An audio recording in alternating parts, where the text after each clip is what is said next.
Graça e paz. Feche seus olhos, vamos orar mais uma vez. Agradecer ao Senhor por esse tempo precioso na sua presença. Pai, obrigado, Senhor, por esta tarde maravilhosa, abençoada, por esse início de uma nova estação, que verdadeiramente isso possa ser um sinal na vida de cada um dos teus filhos e filhas, que um novo tempo se estabeleça na vida de cada pessoa nesta tarde, neste lugar. Um tempo de paz, um tempo de prosperidade, um tempo de abundância.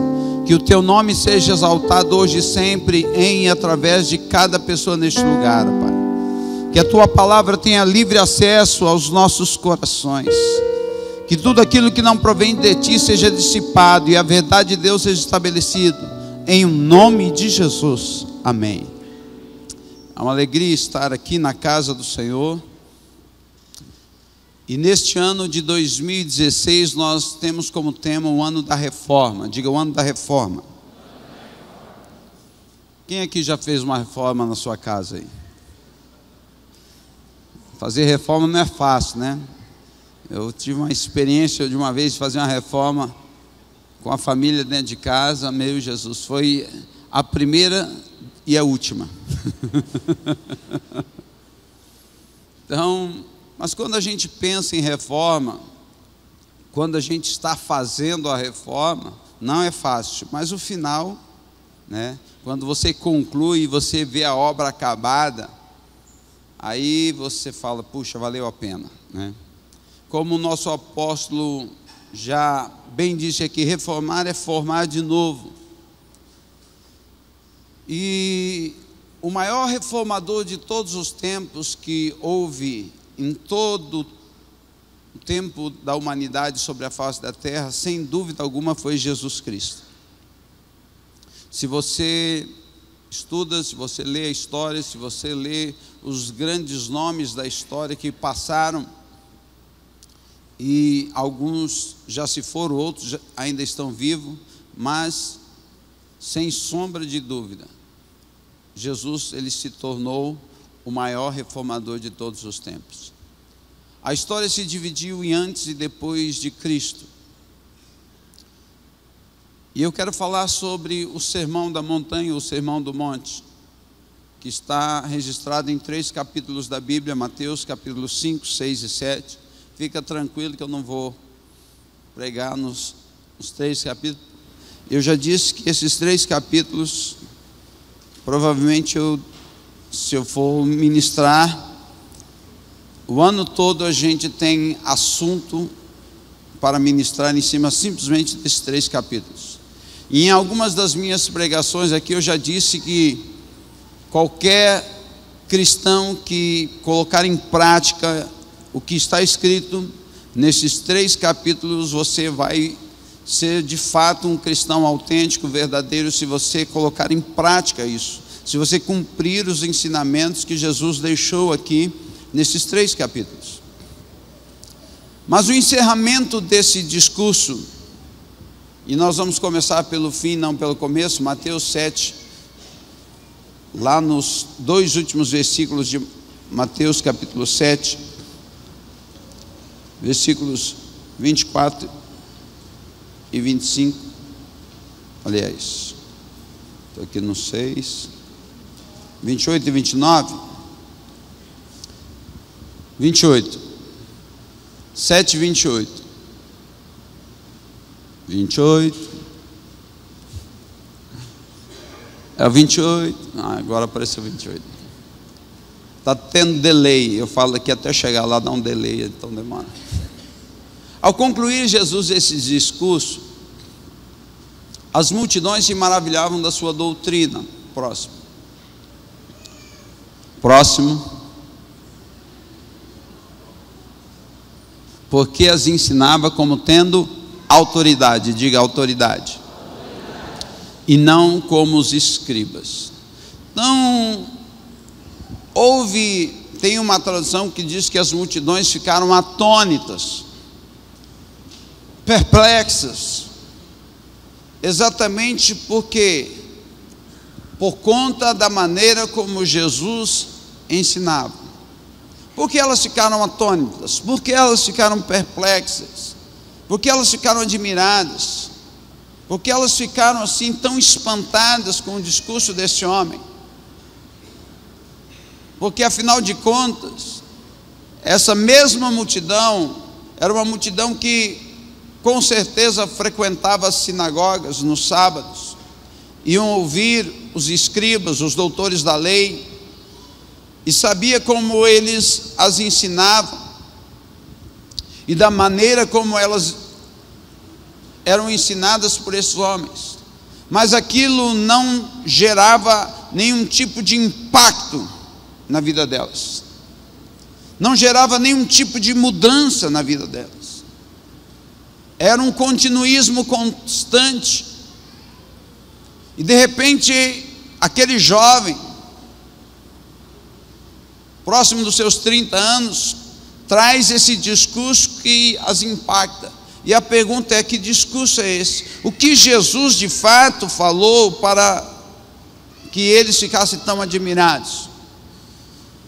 Mas o último dos ensinos desse sermão, Jesus, ele fala de algo bem interessante, que é muito contemporâneo da nossa geração, porque ele fala de dois homens, um que pegou o caminho fácil para terminar logo. E é impressionante como esse discurso é tão contemporâneo aos dias de hoje, porque nós vivemos diante de uma sociedade onde as pessoas buscam caminhos fáceis, onde as pessoas querem atalhos para encontrar o fim. Então elas querem chegar muito rápido. Nós estamos diante de uma sociedade onde a ansiedade tem tomado conta do coração de muitas pessoas, onde muitas pessoas não têm mais tempo, não têm paciência, vivem irritadas, porque elas querem as coisas muito rápido. Mas o fato é que tudo na vida tem um tempo, e o próprio rei Salomão, escrevendo no livro de Provérbios, um homem que foi considerado um dos reis mais sábios de toda a terra, ele diz que há tempo para todas as coisas. Diga: há tempo para todas as coisas. Se há tempo para todas as coisas e aquilo que você está buscando ainda não aconteceu, é porque ainda não chegou o tempo. Fala para o seu irmão: ainda não chegou o seu tempo.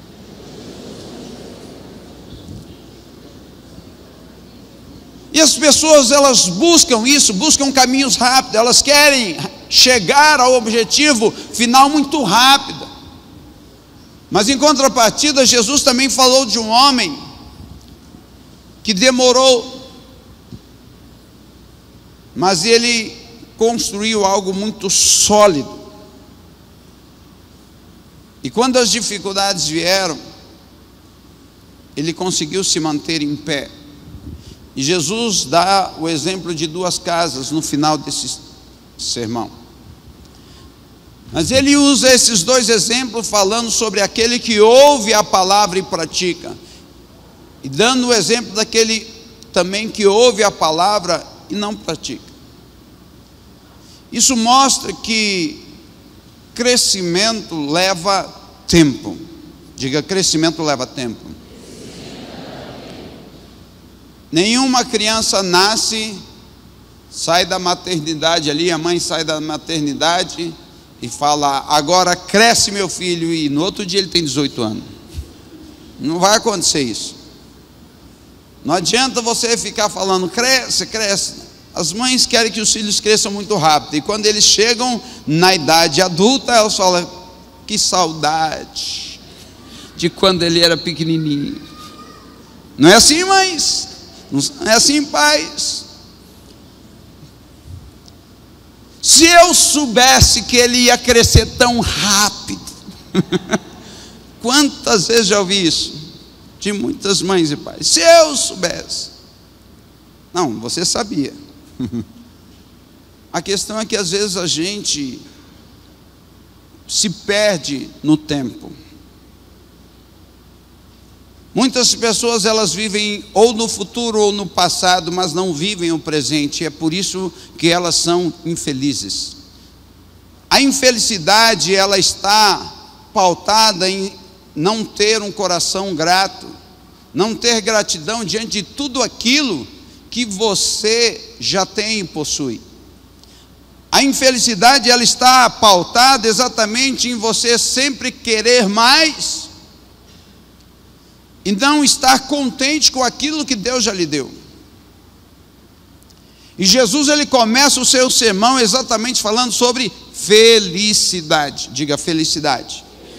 Quando ele diz bem-aventurado ou feliz ou muito afortunado, e é assim que ele começa esse sermão, o versículo 3, joga na tela por favor, ele fala: bem-aventurados os humildes de espírito ou pobres de espírito, porque dele é o reino dos céus. E essa palavra humildes de espírito ou pobres de espírito, e ele está falando sobre o reino dos céus ou o reino de Deus. E o que é o reino dos céus, o que é o reino de Deus? Entenda algo: o reino dos céus ou o reino de Deus é algo que você pode viver aqui na terra. Diga: eu posso viver o reino de Deus na terra.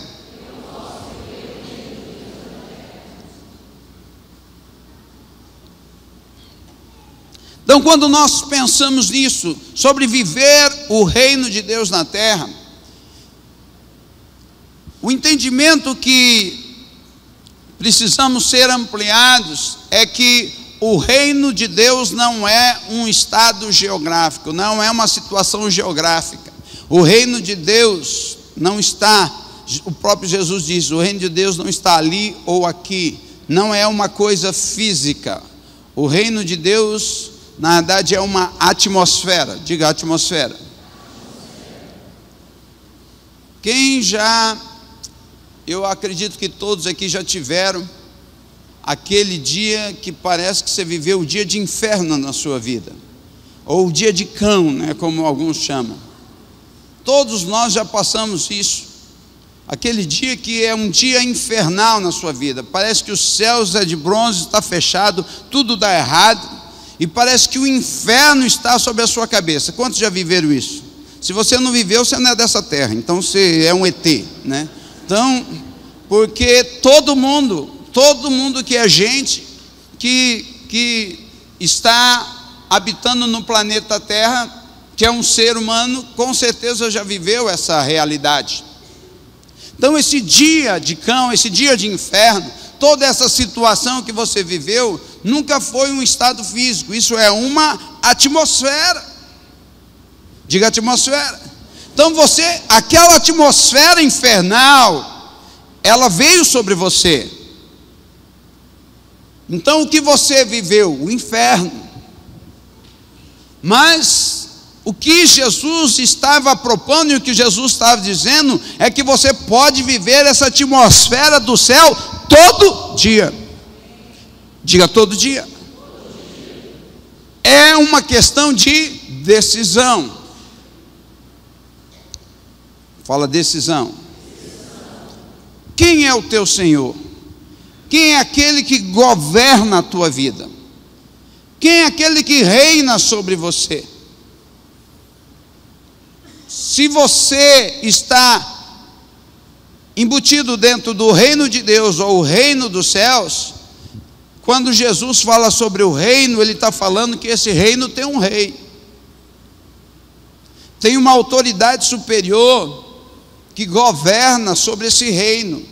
E essa autoridade superior que governa sobre esse reino, ela é a que te dá proteção, ela é a sua cobertura espiritual, ela é a autoridade que de fato impede que essa atmosfera infernal venha sobre a sua vida. Só que o que Jesus diz, que para você realmente viver essa felicidade deste reino dos céus ou do reino de Deus, você precisa começar pelo começo. Só que muitos querem encontrar felicidade no fim. Eles acham que a felicidade é uma embalagem pronta, quando realidade, a felicidade é algo que você constrói, um passo de cada vez, e você só pode construir isso dando um primeiro passo. Eu só consigo caminhar 1 quilômetro se eu der o primeiro passo. Eu não tenho como caminhar 1 quilômetro simplesmente dando um pulo. Eu jamais vou chegar num único pulo a 1 quilômetro. Eu tenho que dar um passo, e depois o segundo, e o terceiro, e assim por diante. E dando um passo de cada vez, eu vou chegar ao destino, ao objetivo, aquilo que eu almejo alcançar. Então, quando Jesus chega e fala, bem-aventurados humildes de espírito, o que ele está falando é exatamente dessa condição. E aqui é uma condição, os juristas sabem muito bem disso, sine qua non, ou uma condição única, que é a condição na qual você pode alcançar o reino dos céus. E essa condição é a condição de humildade. Eu me recordo muito de alguns anos, e faz uns bons anos isso, o filme de Indiana Jones. E eu não lembro qual deles, mas eu gostava naquela época, porque eu gosto de raciocinar, eu gosto de filmes inteligentes. E ali tinha muita charada naqueles filmes, né? E eu me recordo que ele estava assim diante de uma situação, e aí tinha uma frase lá, o penitente passará. E aí ele ficou pensando o que era o penitente passará, e ele ficou pensando sobre o que era o penitente passará, e olhando naturalmente não tinha nenhum perigo. E quando ele está indo, ele lembra o que é o penitente. E sabe o que ele faz? Ele se ajoelha. E quando ele abaixa, se ajoelha, vem uma lâmina e passa assim. E aí ele vê um monte de caveira, de pescoços ali, de só a caveirinha, o corpo de um lado. Por quê? Porque as pessoas que atravessavam ali sem se abaixar, sem se humilhar, todos morreram. Então, somente o homem que se humilha diante de Deus é que vence. Fala para o seu irmão, somente vence quem se humilha.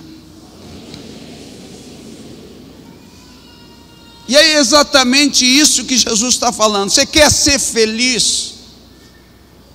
Entenda uma coisa, sem mim nada podeis fazer. Você não é nada sem mim. Lá em Gênesis capítulo 3, versículo 4 e 5, sem delay agora, Gênesis 3, 4 e 5, coloca na tela para mim, fala da tentação. Disse a serpente à mulher, certamente não morrereis, porque Deus sabe que no dia em que comerdes desse fruto, vossos olhos se abrirão, e sereis como? E sereis como? E sereis como? Esse é o problema da humanidade até hoje. Ele quer ser como Deus. As pessoas querem ser como Deus. Você sabe o que mais as pessoas buscam hoje? Poder. O dinheiro dá poder, o status dá poder. Existem tantas coisas que dá poder. E na verdade o que o homem busca é poder. O homem está numa busca incessante por poder, porque ele acha que se ele tiver poder, ele pode fazer qualquer coisa. Mas entenda uma coisa, sem Deus você não pode fazer nada. Quem você é sem Deus? Quem sou eu sem Deus? Jesus, ele estava trazendo para aquela multidão, e hoje ele está falando para você através da minha boca, que você só vai encontrar a verdadeira felicidade o dia que você reconhecer Deus de todo o seu coração, você reconhecer que sem Ele você não pode fazer nada.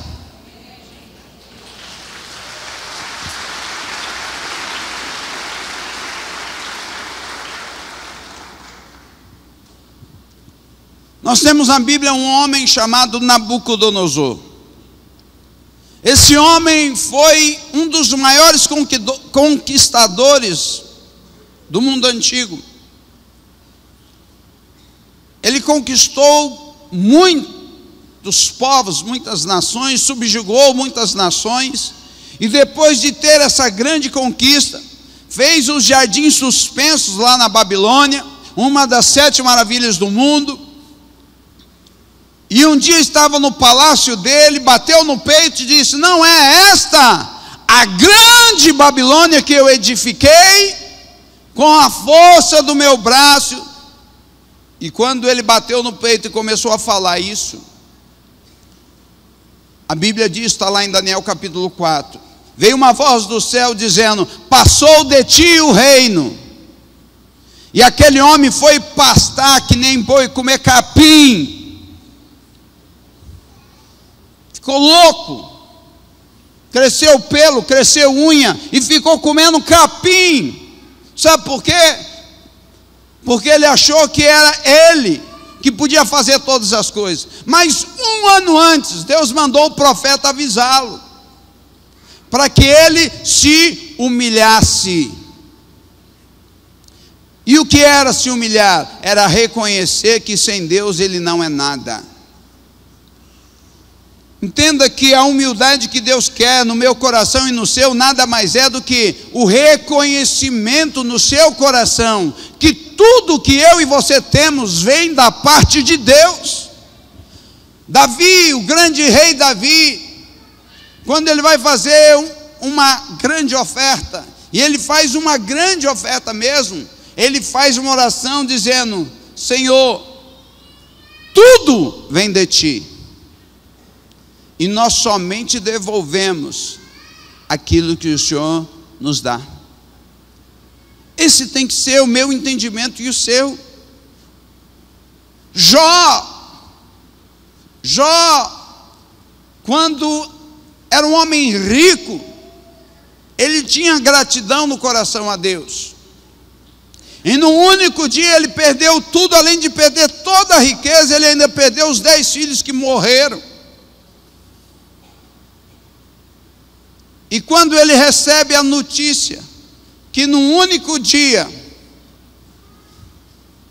a Nasdaq deu um bug lá no Wall Street, e toda a fortuna dele foi por água abaixo, ele perdeu tudo e ainda veio para completar, morreu todos os filhos.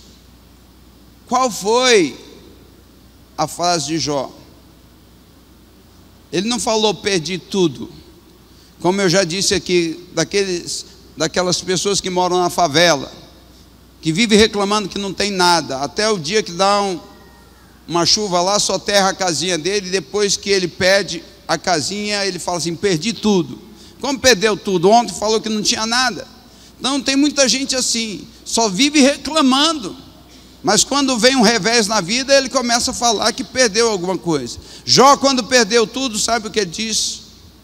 Nu eu saí do ventre da minha mãe, e nu eu voltarei para lá. O Senhor o deu, o Senhor o tomou, bendito seja o nome do Senhor.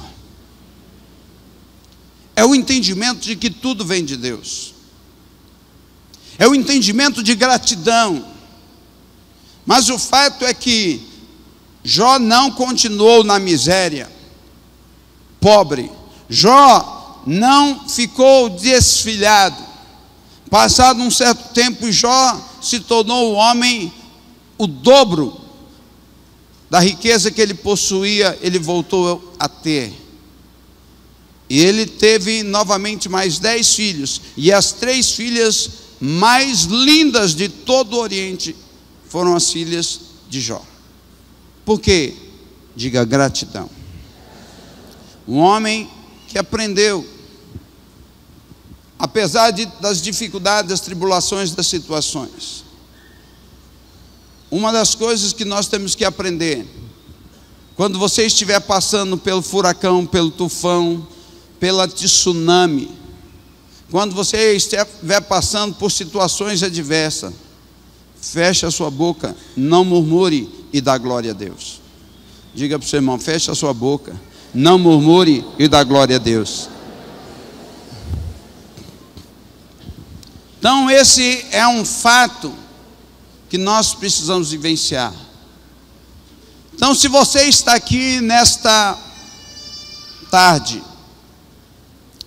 e você ainda não teve essa experiência de reconhecer Deus como único Senhor e Salvador da sua vida, eu quero te dizer que hoje é a oportunidade de você ingressar no reino de Deus, de você se render totalmente a Deus e permitir que Ele seja o seu tudo, que Ele seja o teu Senhor.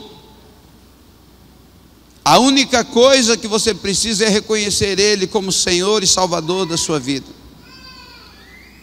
E antes de prosseguir, eu quero fazer essa oração sentado como você está, curve a sua fronte. E eu gostaria que você fizesse essa oração. Diga: meu Deus e meu Pai, nesta tarde, eu reconheço que sou um pecador e que eu preciso de Ti, meu Deus e meu Pai.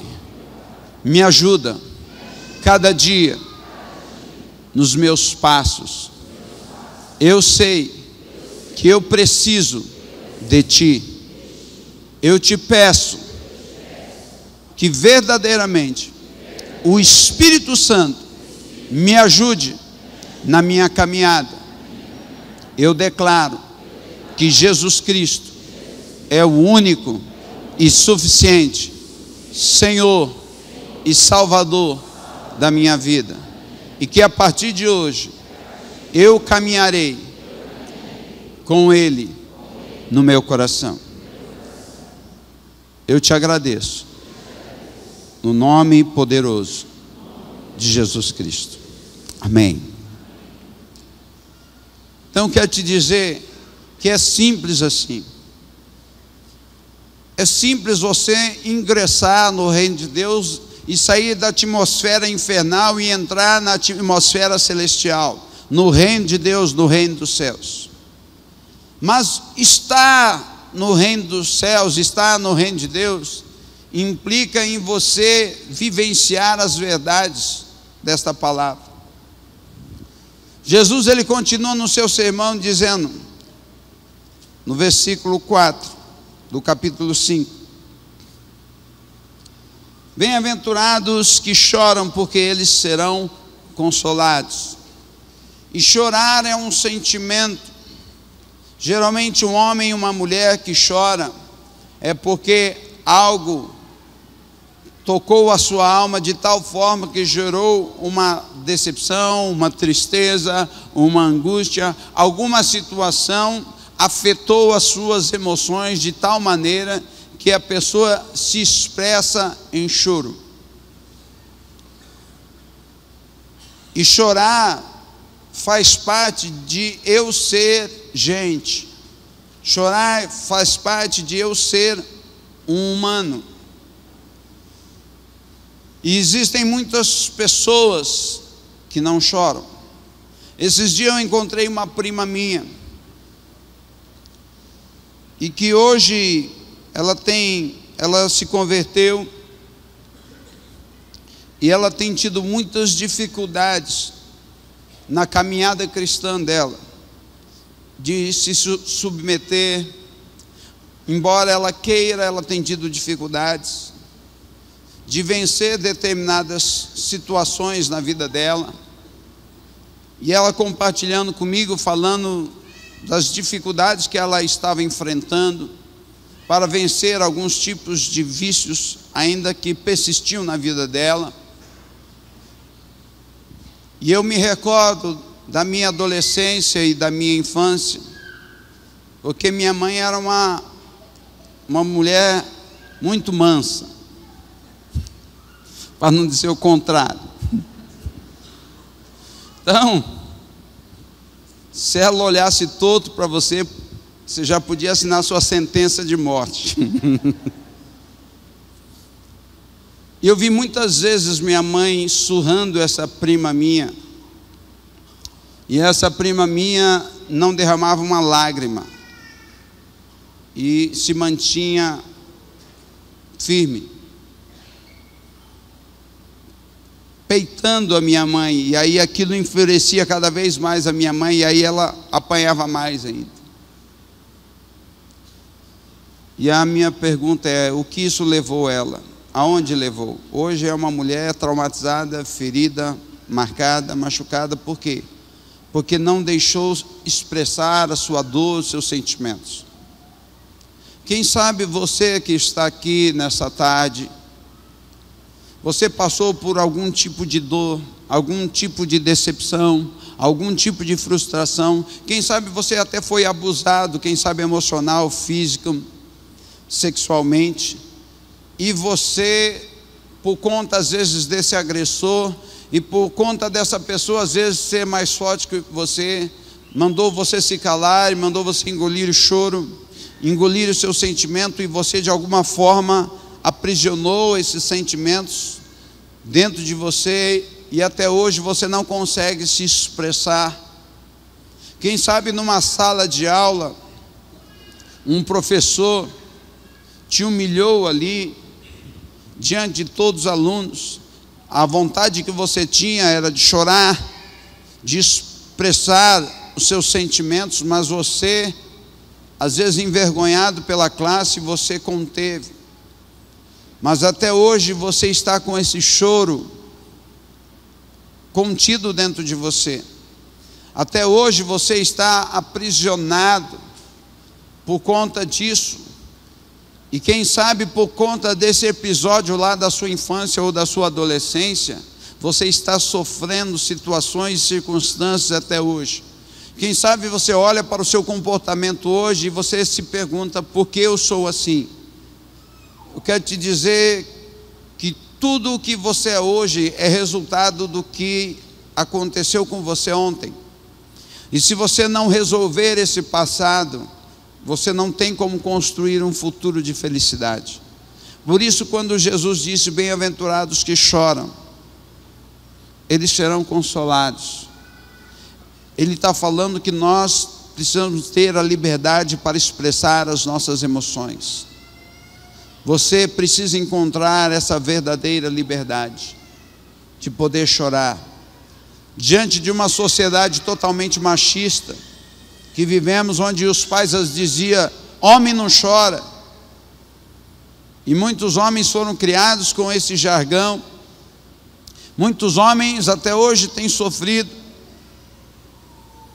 Eles gostariam de chorar, mas eles ficam ali embrutecidos, e por conta disso eles ferem as pessoas que ele mais ama. As pessoas mais próximas a ele são as pessoas com quem ele mais fere. É a esposa, os filhos, a mãe, às vezes é o marido, os filhos, simplesmente por não expressar as suas emoções.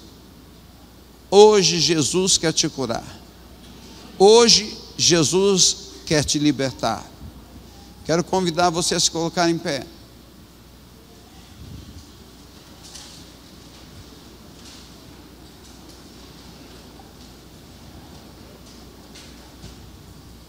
Equipe de louvor.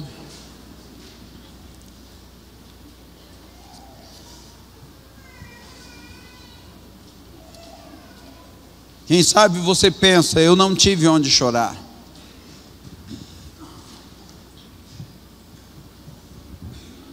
Mas hoje é uma noite de cura, é uma noite de libertação.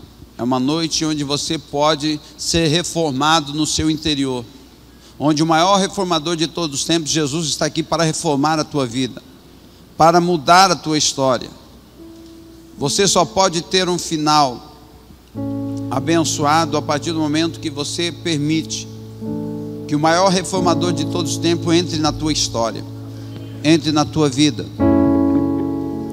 Um dia eu atendi uma pessoa, ele me deu liberdade para testemunhar acerca dele, onde ele estava no limite dele, porque ele era um homem forte, um homem que lida com gado, com animais no campo. E ele, em momentos de ira, ele já tinha quebrado vários celulares.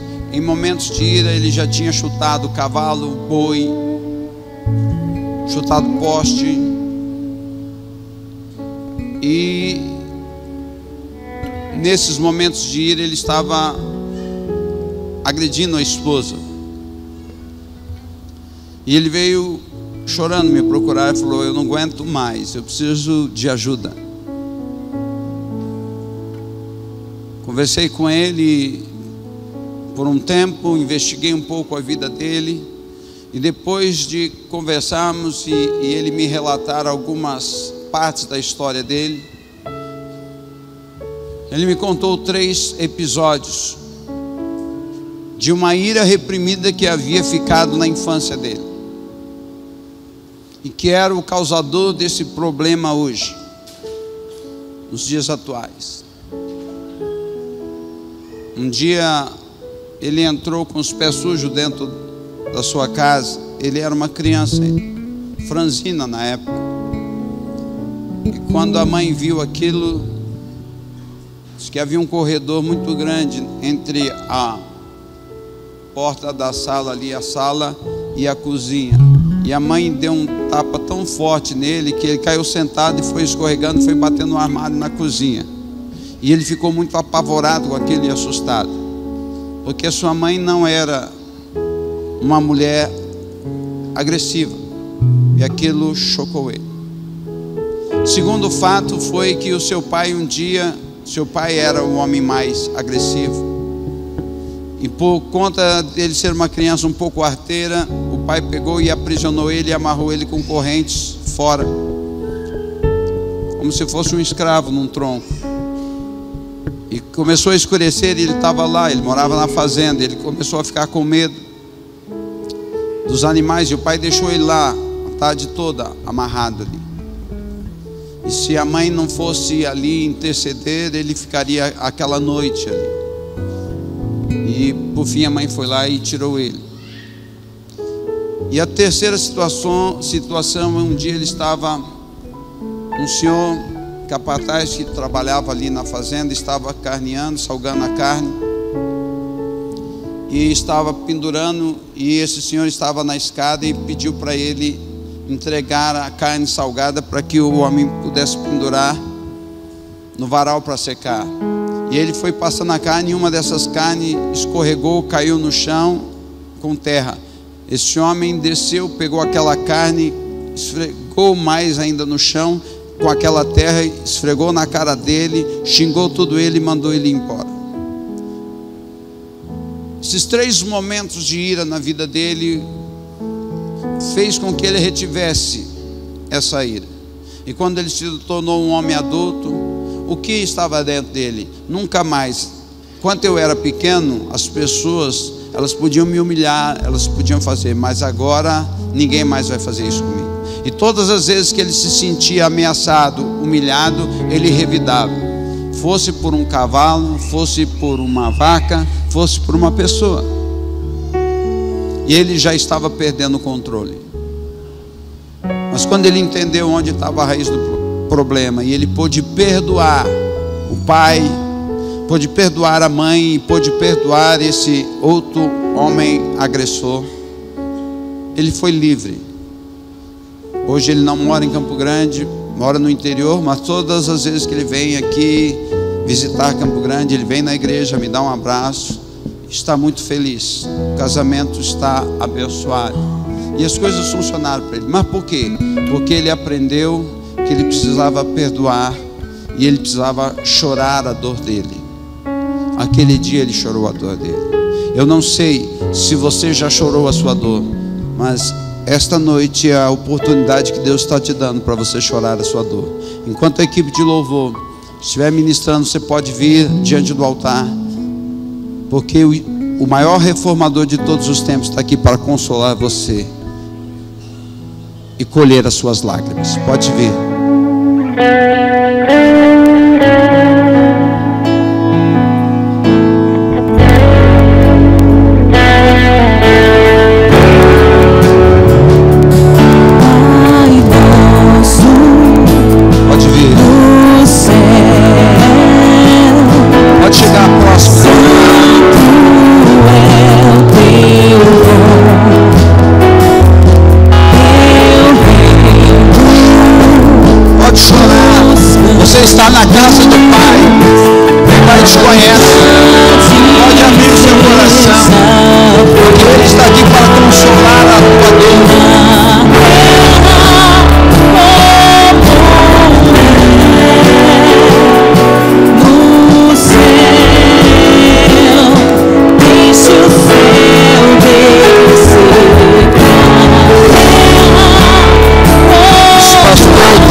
pastoras abracem e comecem a orar com essas pessoas. Pode continuar. Os pastores comecem a orar com essa pessoa aí. Comecem a profetizar. Você líder que está vendo às vezes o seu discípulo aqui, você pode vir, ore com ele agora. É um momento de cura. É um momento onde o Espírito de Deus está trazendo cura.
Atinja o teu coração, no nome de Jesus, receba.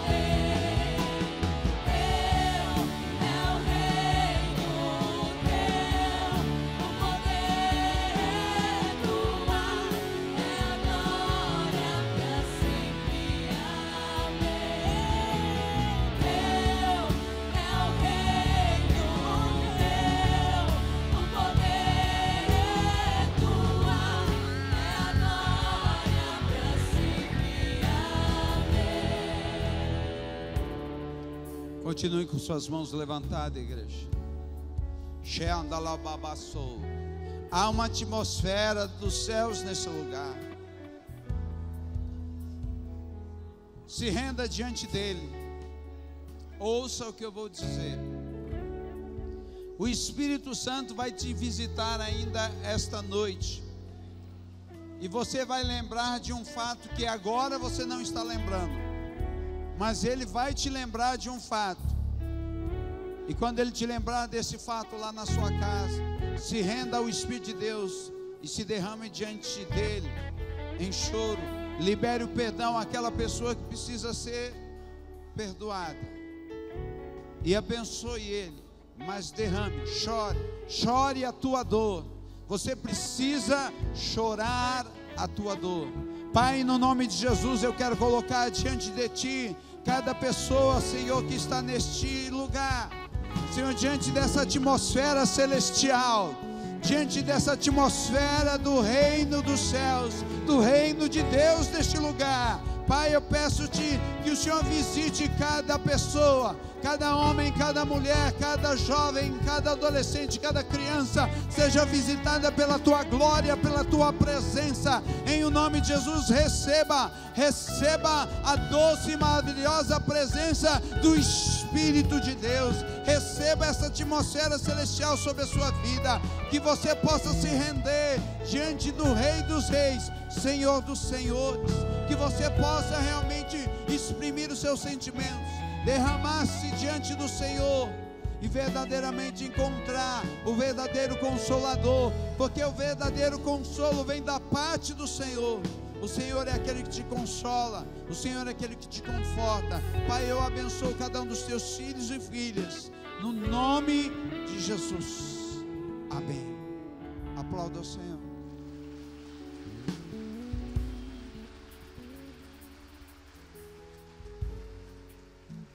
Pai, no nome de Jesus, eu quero abençoar cada um dos seus filhos e filhas.